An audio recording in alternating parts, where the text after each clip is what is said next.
నమస్తే, welcome to Abhinav Bharat. YCP senior నేత బొత్స సత్యనారాయణ విశాఖ స్థానిక సంస్థల ఎమ్మెల్సీగా బరిలోకి దిగుతున్నారు. ఆయన పేరును పార్టీ నాయకత్వం ఖరారు చేసింది. సీనియర్ నేతగా బొత్స సత్యబాబు అయితేనే కరెక్ట్ అని ఆయన పేరు కన్ఫర్మ్ చేశారు. ఈ ఎన్నిక బొత్స సత్యనారాయణకు సవాల్ వంటిదే అనుకోవచ్చు. ఎందుకు అంటే ఉత్తరాంధ్రలో బలం నిలుపుకోవాలన్నా, తన పట్టును మరింత పెంచుకోవాలన్నా ఈ ఎన్నికల్లో బొత్సకు గెలవటం అనివార్యంగా మారింది. మరోవైపు అధికార పార్టీకి తన గెలుపు ద్వారా చెక్ పెట్టే అవకాశం ఉంది. నిజానికి స్థానిక సంస్థల ఎన్నికల్లో బలం ఉంది. 600కు పైగా ఓట్లున్నాయి. టీడీపీ కూటమికి 250కి మించి లేవు. దీంతో ఆయన గెలుపు గణాంకాల పరంగా చూస్తే నల్లేరు మీద నడకేనని చెప్పుకోవాలి. ఉత్తరాంధ్రలో కింగ్ గా చెప్పుకునే సత్యబాబుకు 2024 ఎన్నికల ఫలితాలు ఊహించని షాక్ ఇవ్వడంతో ఇప్పుడు ఆయన అధికార పార్టీకి లక్ష్యంగా మారారు. మంత్రిగా ఆయన నిర్వహించిన శాఖల్లో కూడా అక్రమాలు జరిగాయని విమర్శలు వచ్చాయి. టీచర్ల బదిలీల విషయంలో ప్రస్తుత అధికార పార్టీ ఆయనపై కేసు నమోదు చేసే అవకాశం ఉన్న నేపథ్యంలో ఎమ్మెల్సీ ఎన్నిక ఆయనకు గొప్ప అవకాశంగా మారింది. బొత్స సత్యనారాయణ సీనియర్ నాయకుడు. ఉమ్మడి ఆంధ్రప్రదేశ్లో కాంగ్రెస్ అధికారంలో ఉన్నప్పుడు 10 ఏళ్లు ఆయన ఒక వెలుగు వెలిగారు.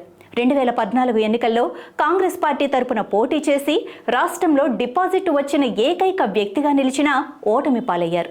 2019 నాటికి ఆయన వైసీపీలో చేరి తిరిగి ఉత్తరాంధ్రలో వైసీపీకి వెన్నుదండగా నిలిచారు. 2019 ఎన్నికల్లో వైసీపీ అధికారంలోకి రావడంతో బొత్సకు మంత్రి పదవి లభించింది.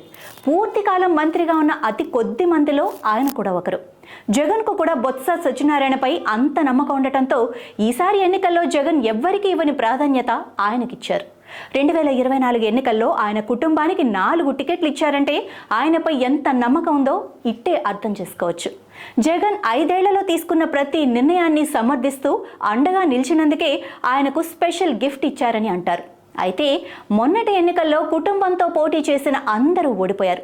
చివరకు చీపురుపల్లిలో తిరుగులేదనుకున్న బొత్స సత్యనారాయణ కూడా ఓటమి చెందటంతో ఆయన ఇప్పుడు ఎక్కడా కనిపించడం లేదు. కానీ జగన్ తనపై మరోసారి నమ్మకం ఉంచి ఎమ్మెల్సీ అభ్యర్థిగా బరిలోకి దింపుతున్నారు. ఈ ఎన్నికల్లో గెలిస్తే వ్యక్తిగతంగా తన ఇమేజ్ను పెంచుకున్నట్లవుతుంది.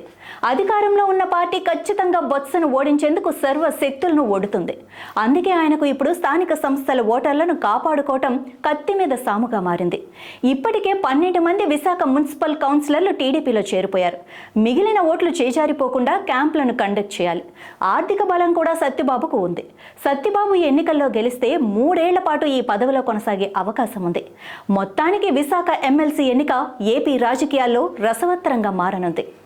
నాయకులారా, మీ పనితనం మీ అధినాయకులకు తెలియజేయాలనుకుంటున్నారు. ప్రజలారా, మీ సమస్యలను మీ నాయకులకు తెలియజేయాలనుకుంటున్నారు. ప్రజా సమస్యల పరిష్కార వేదిక మీ అభినవ్ భారత్.